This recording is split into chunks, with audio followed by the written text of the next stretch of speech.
Welcome back to episode 2 of Cheap Shot News. Gonna get into a lot more stuff today. Again, I'm Zach. If you haven't watched our first episode, you can watch it. I believe I have a playlist put together on YouTube, or you can watch it at cheapshotcinema.com under, I believe it's podcasts right now. So today we're going to get into some new news, recapping from the week. And right away, what I want to first get into is some spoilers in regards to The Walking Dead and then also Game of Thrones. So if you don't want to hear about that, I will put a link up here in a second to skip forward in the video. But to start out with, just to give you an idea, I'm going to talk about who dies in The Walking Dead. But first and foremost, I'm going to talk about Game of Thrones. There was some leaked footage recently that I'd like to cover and go into detail on. So again, boom, link. You can skip forward if you don't want to hear that. If you want to listen to Game of Thrones and not The Walking Dead, I'll put it up again a little later. So, Game of Thrones spoilers coming at you and leaked footage. So, I will also put a link up, boom, here, for the leaked footage. Basically, it looks like somebody with their camera phone, that sounds super old. Everybody's phone has a camera at this point in time. Basically took video of what looks like Jon and Daenerys meeting for the first time, which really isn't a spoiler to me. It's something that I feel like in most Game of Thrones fans would probably suspect at this point in time that this was inevitable. So, not super surprising. What's more interesting to me is what transpires after the meeting and how the meeting goes, essentially, is what I'm looking forward to. What I think is going to happen is I think they'll be allies. That's pretty straightforward to me. They both have a common enemy in the Lannisters, and they both basically don't want to see Cersei on the throne.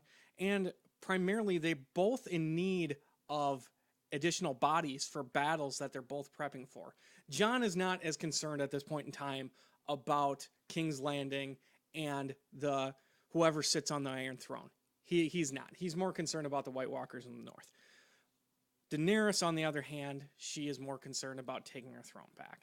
So I think this is an obvious ally situation where Jon helps Dany first and foremost take back the throne, and then in return, you got those awesome fire lizards that apparently we're all calling dragons now to help in the north with the White Walkers. You can't tell me that dragons wouldn't be awesome fighting the White Walkers in the north. So that's really what's come out. I'm going to throw up a link. It sounds like I'm vomiting a link onto the screen. I'm not going to do that.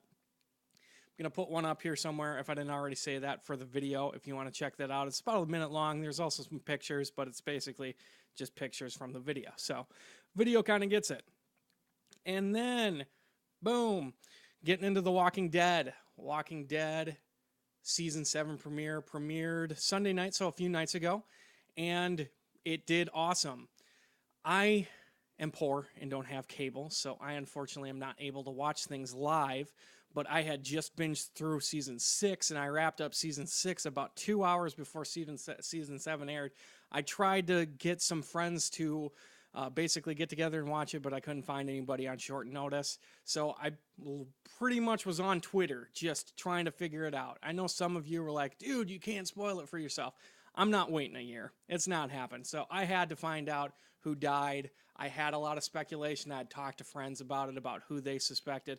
I actually had a friend named Soup, shout out, that actually got it right.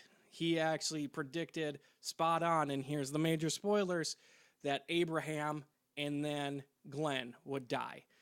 And I flip-flopped. I really did. I flip-flopped back and forth between those two guys, not lying, serious. I flip-flopped between those two. Initially, I thought it was Glenn, and then when I watched the final episode of Season 6, though, and when Negan's actually beating on him, and the first thing we hear is, he's taking it like a champ, I thought Abraham. That was my first thought, and then I went back to Glenn, and then I kind of thought Abraham again. And I finally landed on it's Glenn, with in the back of my mind, but there's a possibility it's Abraham as well, or it's both. Turned out to be both, so I was still kind of half right. So, let me know what you guys thought of it. I'd definitely like to hear about it. I have yet to watch the episode. I think The AMC app is actually streaming it for free, so I may watch it after this, actually. So we'll see what happens. But let me know what you thought. Just continuing with the Game of Thrones, or no, not Game of Thrones. We moved on from that. The Walking Dead. Just continue on from that.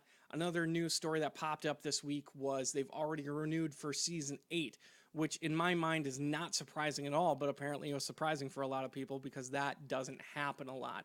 But this is one of the highest rated, highest watched shows of all time. So it's not surprising to me. Season 7 premiere beat out football, which is a big deal. Beat out football by a lot. And they nearly tied their all-time record for viewership.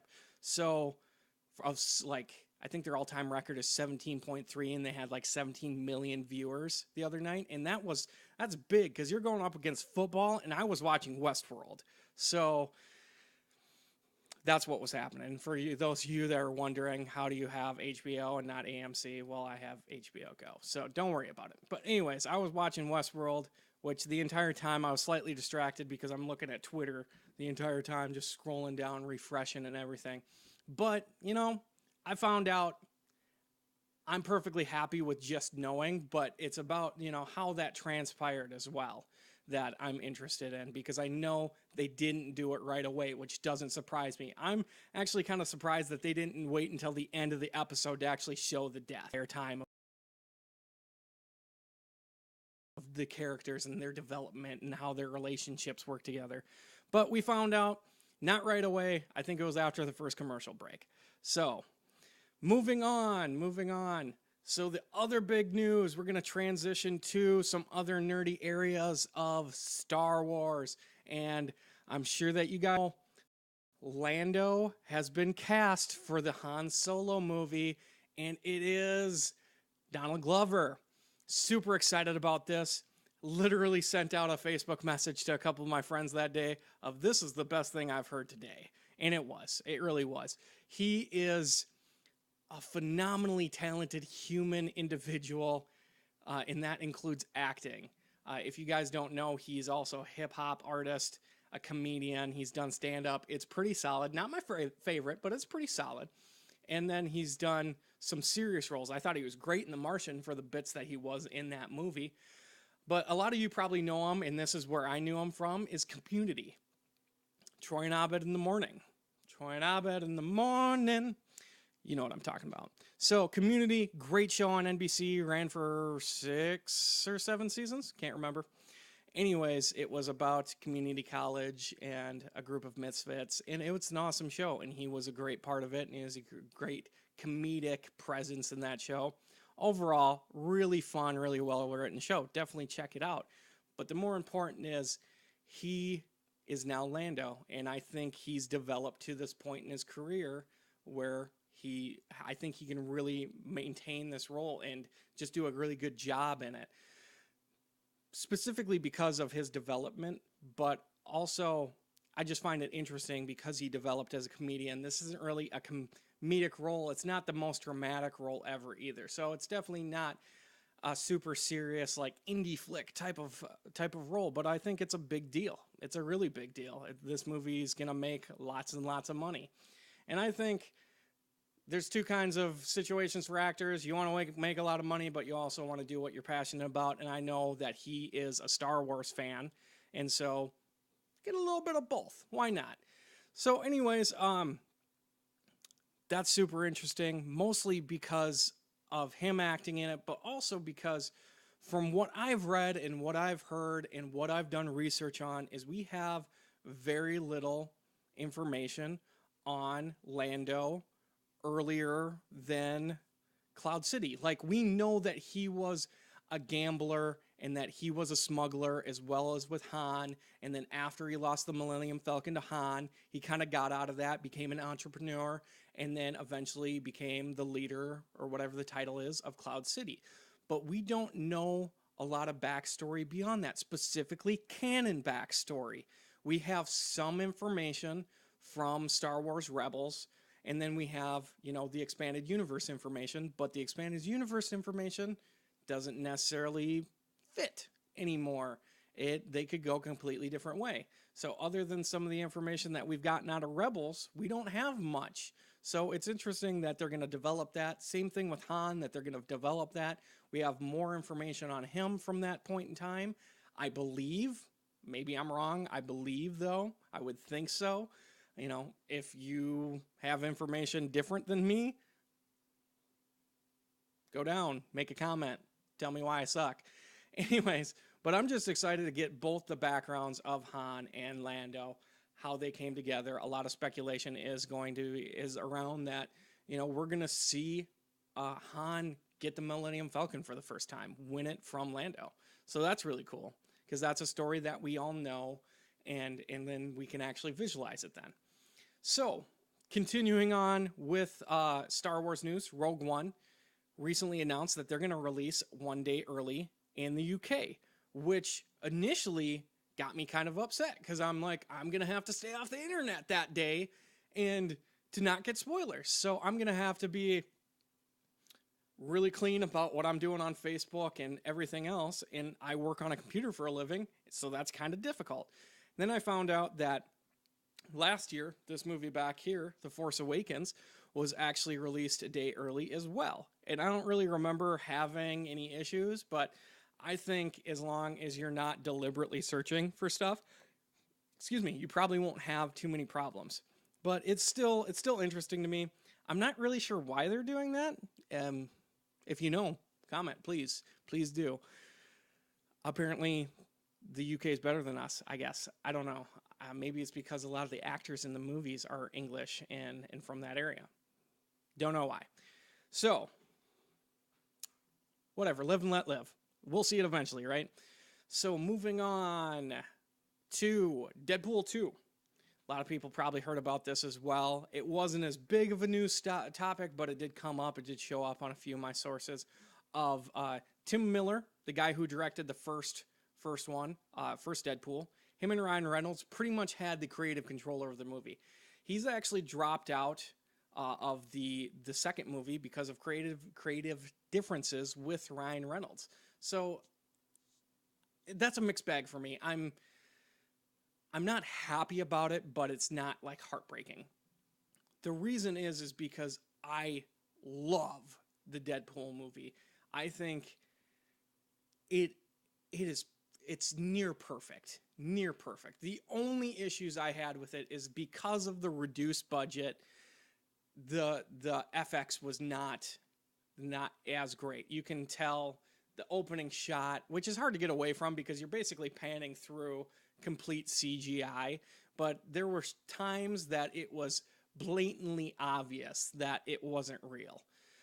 It doesn't bother me that they didn't have the cast or the actors or the big budget to, pay big names. That didn't bother me at all. It was the CGI and the FX that bothered me at times. Tim Miller actually was kind of an FX guru. He did a lot of work on a lot of different things. I'm trying to think off the top of my head. I'm not sure. I just know that he was like the director of FX and different things like that and CGI before he became the Deadpool director. So there was a little bit of creative differences like I was mentioning. Apparently Tim Miller wanted to be more action oriented and wanted it to be a little more high intensity action, CGI, craziness. I don't know to what extent, but Ryan Reynolds wanted to keep it a little more grounded and keep it more humor oriented with action sprinkled in. And that might be a bad statement as well, because I don't know where the cutoff was.